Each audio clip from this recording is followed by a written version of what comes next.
கணக்கன்பட்டியார் குழுவில் பயணிக்க அனைத்து நல்லுள்ளங்களுக்கும் உலக நாட்டு மக்கள் அனைவருக்கும் என்னுடைய கனிவான பணிவான நன்றி கலந்த வணக்கம்.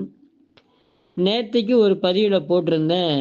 இந்த குன்றிமணி இலையும் கருப்பு எள்ளும் சமநளவு எடுத்து வெல்லம் சேர்த்து சாப்பிட்டா 16-17 வயசில் வீட்டுக்கு தூரம் ஆகாதவங்களும் தூரம் ஆயிடுவாங்க, பூ பெய்திருவாங்க. அதே மாதிரி இன்றைக்கி ஒரு சிம்பிள் ஐடியா சொல்கிறேன். என்னன்னு கேட்டிங்கன்னா,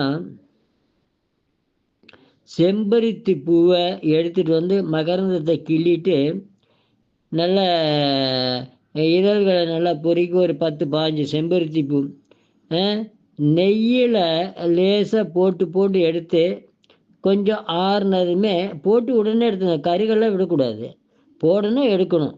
எடுத்து அது மாதிரி நாட்டு பசுமாட்டு நெய்யாக இருக்கணும்.